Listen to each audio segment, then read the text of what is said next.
Kamusta po kayo? Bago po ang lahat, first things first.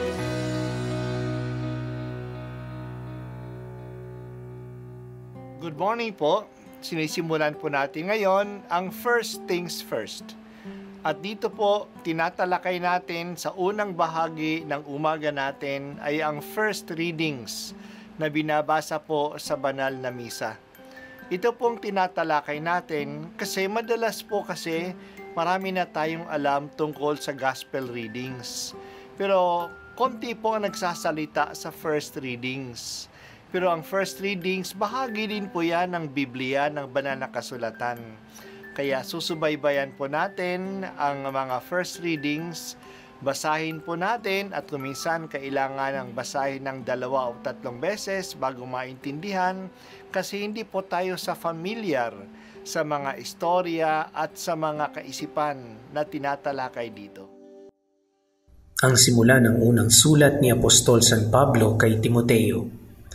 Mula kay Pablo, apostol ni Kristo Jesus, ayon sa kalooban ng Diyos na ating tagapagligtas at ni Kristo Jesus na ating pag-asa, kay Timoteo na tunay kong anak sa pananampalataya.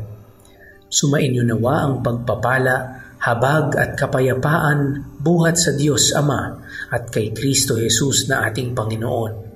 Nagpapasalamat ako kay Kristo Jesus na ating Panginoon na nagbibigay sa akin ng lakas para sa gawain ito, sapagkat ako'y minarapat niya at hinirang na maging lingkod.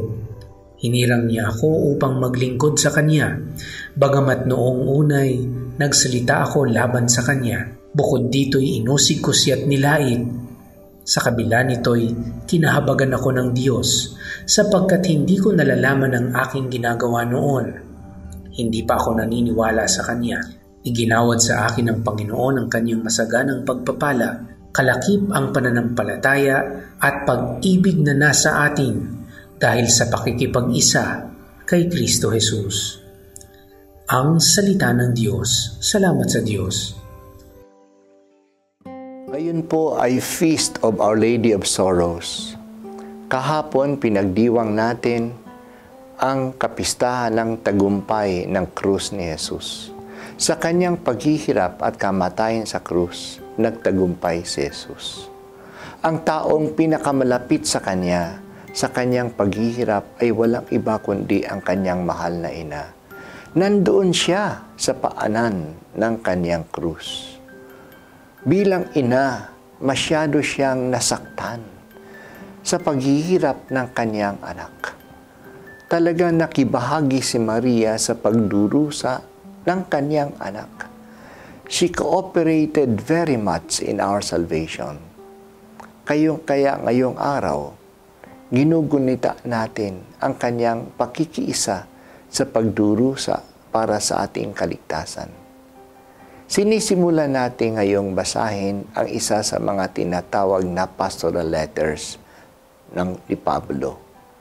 Ito'y pastoral letter kasi ito'y sinulat sa isang pastol upang turuan siya paano mamuno sa kanyang kawan. May 3 pastoral letters tayo ni Pablo. 2 para kay Timoteo at 1 kay Tito.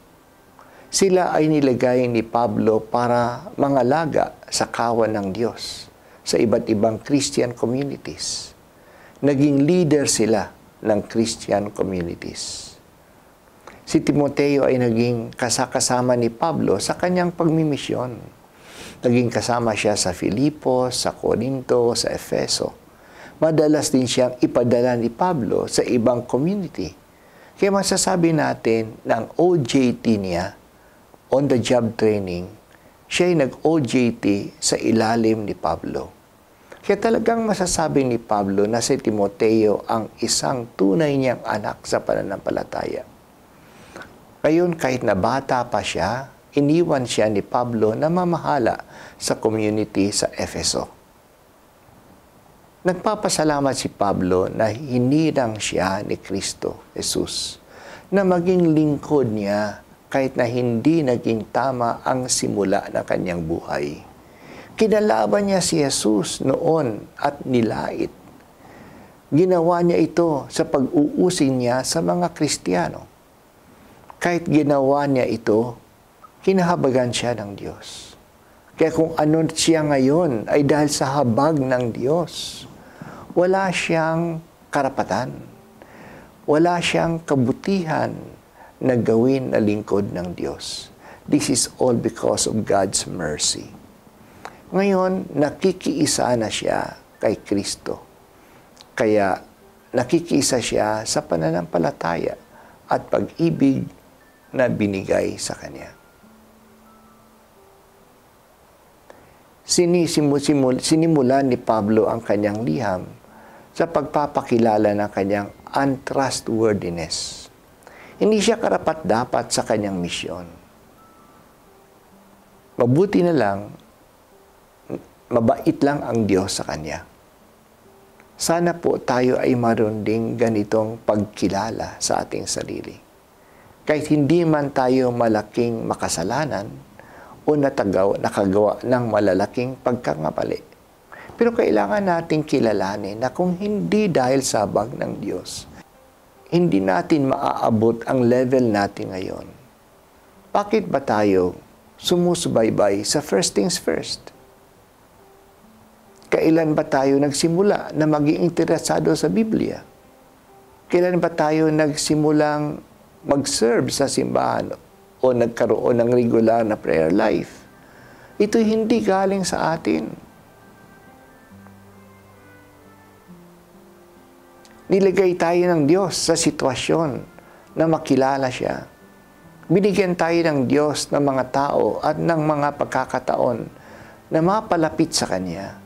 All is grace. Kung kinikilala natin ito, magiging palagi tayong mapagpasalamat at maiiwasan na maging mayabang sa kabutihan na mayroon tayo ngayon. Magiging maunawain din tayo sa mga tao na hindi pa nakaka-realize ng kabutihan ng Diyos at maging matulungin tayo sa kanila at hindi mapanghusga. Sa ating buhay spiritual, we don't deserve what we have. Kaloob ito ng Diyos. Pasalamatan natin siya. O Diyos, talagang napakabait mo sa akin. Hindi ako karapat-dapat, pero may tiwala ka sa akin. At minamahal mo ako. Po ang unang pagbasa, at ako po ay si Bishop Broderick Pabilio dito sa First Things First.